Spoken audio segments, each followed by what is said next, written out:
po, ready po ako. Rolling. In 3, 2, 1, and action. Hi, this is Sharon Cuneta. Welcome to the main set of Ang Pamilyang Hindi Lumuluha. Okay po, good evening po ma'am. First question po, why did you want to work on this project?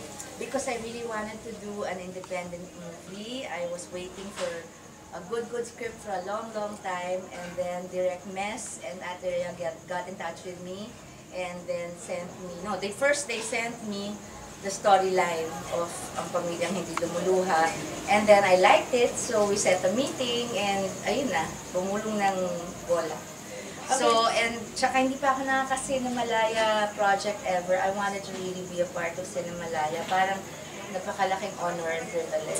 Ang masasabi ko lang, itong pelikulang to, nung nakuha ko yung storyline, talagang ang dating sa akin drama.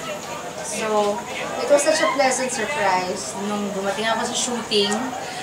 First shooting day ko at nalaman ko, daming parts na nakakatawa. Pero pinaka-importante, merong dramatic na scenes na hindi pilit, kailangan sa pelikula. So talagang happy siya in terms of may ha-ha-ha comedy parts, pero ang laki-laki ng puso niya, lalo na sa papuntang ending. So yung mga realizations ng character ko, tapos yung sparring partner ko dito, si Muy Muy. Sarap ka eksena. Si Nino Mulak, of course, Mr. Nino Mulak, who was kind enough to guest here, do a special role. At marami pang iba, pati si Alonso na guest dito.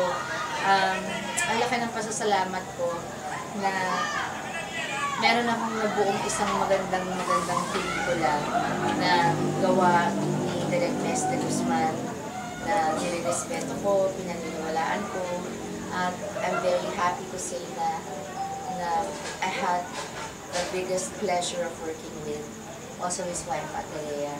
So I believed so much in the project in the beginning. I invested a little of my own money in it, so I'm a little bit of a co-producer, but not so much, just, makasali lang kasi ang ganda ng pelikula. 7 years na akong hindi gumagawa ng pelikula, 7 or 8 since Mano po. So, kahit ako, I have never seen myself in a role like this. I don't think I've ever acted this way in a movie before.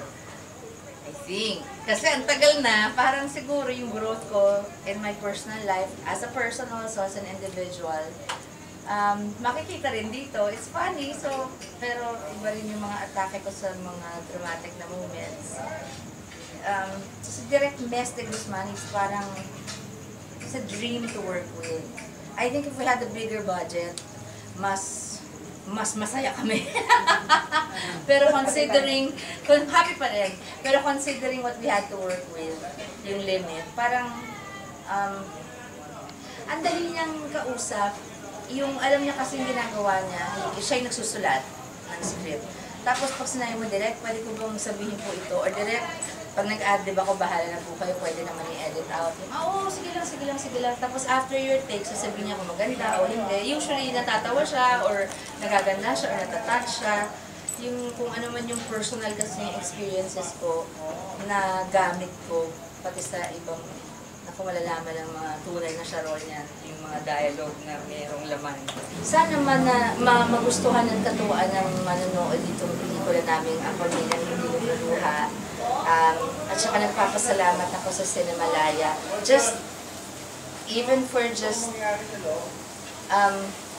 Siguro yung mga napangiti ko nung nalaman nilang gagawa si Direct Mess ng pelikula with me. Nagpapasalamat ako sa inyo because I'm so thrilled to be a part of this year's Cinemalaya. I can say finally, I have a wonderfully made indie film for Cinemalaya. Okay po, can you please invite na lang po everyone to watch the film? Please, if you can, I'd like to invite you all to watch our movie, Ang Pamilyang Hindi Lumuluha. We call it our little movie with a big heart because a lot of our love and passion and love for our craft talaga went into it.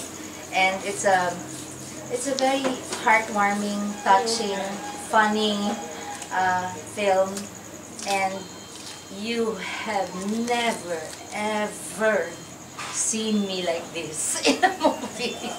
Please see this movie if you want to have a good time and also have your hearts be touched. And thank you again. Thank you again for this opportunity, Direct Mes and Ate Rhea and Cinemalaya. Hi ATS! All things Sharon, I love you. Thank you for your support. Huwag niyo pong bibitawan yung channel na to.